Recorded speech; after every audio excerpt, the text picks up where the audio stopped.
friends. Hello and welcome back. Hope everyone's having a lovely day.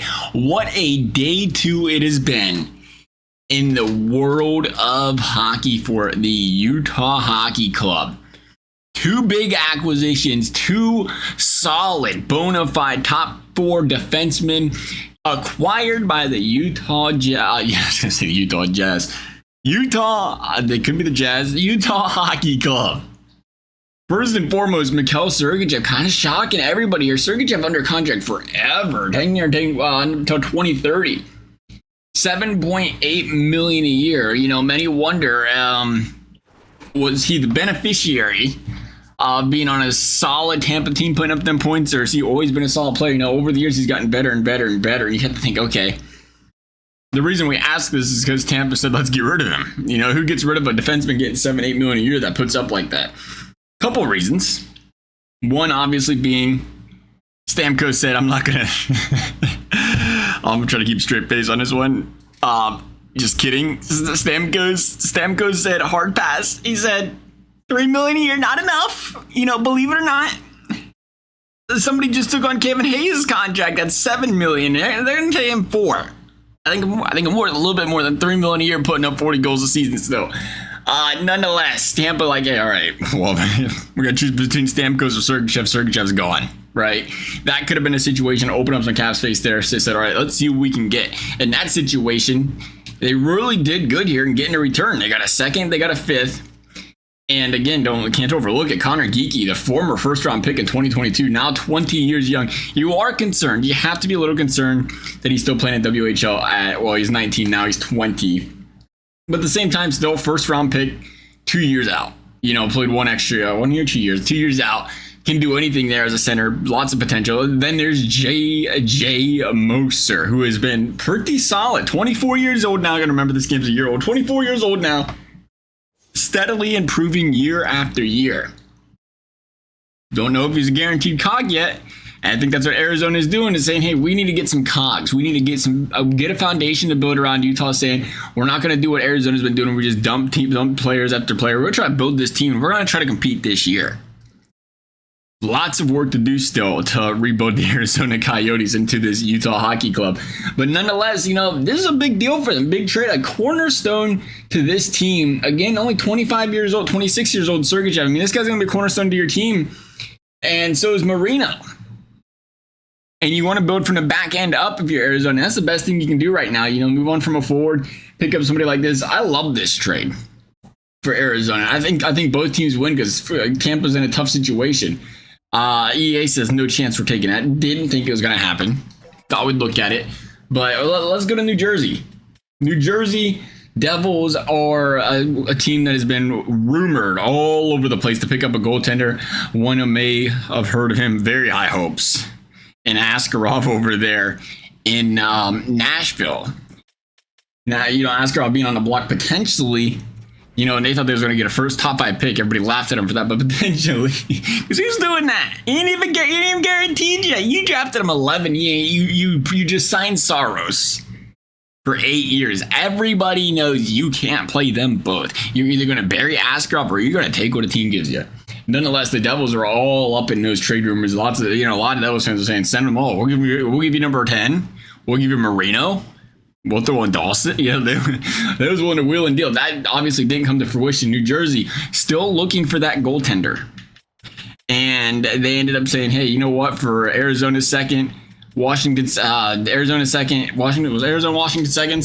No, it was Edmonton. So Edmonton's and New Jersey seconds, or Arizona seconds, they'd end up taking that second round pick and selecting the goalie of the future for New Jersey. Hopefully, top goalie off the board this year, saying, can we get something, going here? Arizona, meanwhile, again, they have enough.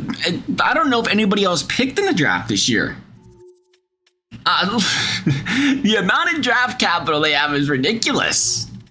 So Arizona say, hey, we're willing to wheel and deal. You know, we're going to keep that first round pick we can out of that. We're willing to wheel and deal some of these mid-tier picks to try to pick up players that can play right now. And if you're Arizona, you look and say, hey, there's a very good chance second round picks never turn about. And you turn over and you flip over and pick up John Marino, a solid top 4 defenseman under contract for a few more seasons. Again, we look at that core, that foundation. You now have Sergachev, you now have Marino. You guys, you can say, hey, we got 8 years out of both of these. Obviously, contract's not that long, but you say 8 good years till they're 34. 2 solid core defensemen to build this team around. You get something out of some of these forwards. The goaltender, jeez. The goaltender, I mean, there's already a lot of talk about Ingram being a stud. And now you add a couple pieces in front of him here. Still got chances to make moves in free agency. Still got a lot of cap to work with. I like it. I like it a lot what's happening right now with this Utah team. And again, plenty of time to make some more moves. We'll see if the Devils are willing to take 2 seconds for Marino in this game. They are. So it's going to end up being Tampa Bay that's not going to take this trade. So we're gonna make sure this trade goes through, so we're going to back out completely, and we're going to see what we can make happen here. It'd be kind of interesting to see what it would take just for a good time. Who was on here just to make sure they're on? They're gone. We had Moser. We had Geeky. I mean, that's some nice picks. Now, we're going to give you a first. We'll give you Arizona's first with that. Why not? Take it. I mean, it doesn't matter for the Sims' sake here. Take it. Trade rejected. Good one. I mean, again, solid player. The value of Sergachev. And I think, if you're Tampa Bay, you're also in this situation where it's like, hey, we have to be careful not to give this guy away for 8 years to a team that we think is a threat. Because, again, it is a pretty solid contract for a defenseman. And we're better to send him than out west. Completely out west, the Arizona team kind of rebuilding. If you're Tampa Bay, you're like, hey, by the time Arizona's good, we're kind of out of our prime, we're older. But now you look at this team, and all of a sudden, starting to build some players up around here.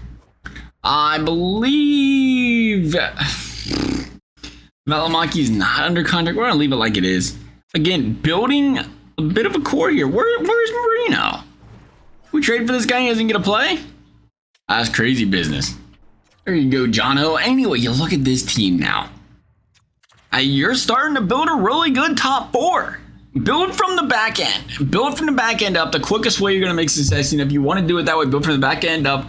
Try to acquire, some centers up the middle in the draft. You're picking high enough in the draft where, again, you can get a solid forward, somebody that can make a difference. Now, get all these guys to come up. I mean, I like what Utah's. I can't stop saying Arizona. I like what Utah's doing here.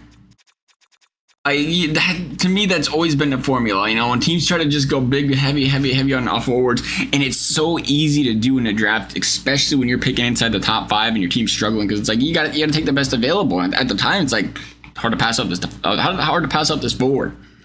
Especially when it takes time for defensemen to develop. So when you can lock down 2 defensemen and just bring them in, add them to that core, that's a big deal for any team.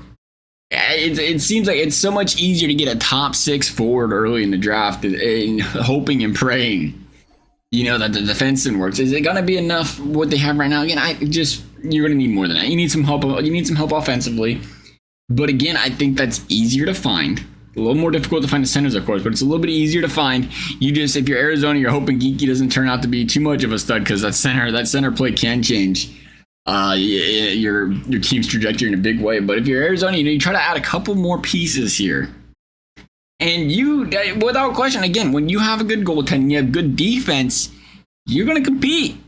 You're going to compete. Now, you're going to go through some cold spells, some hot spells, and you just have to be able to control them cold spells. There's no question about it. To me, Arizona's definitely not in a position to be a serious threat. But, anything can happen when it comes to being a bubble team.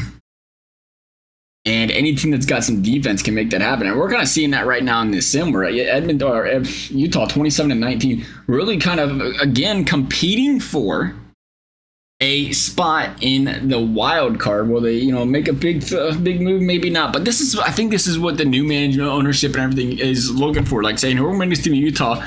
We're not going to, try to embarrass anybody here or embarrass this team, or, we respect the franchise, respect the fan base, wanting to see this team compete. And that's what you're hoping for. You're just a team that throughout the season is playing meaningful hockey.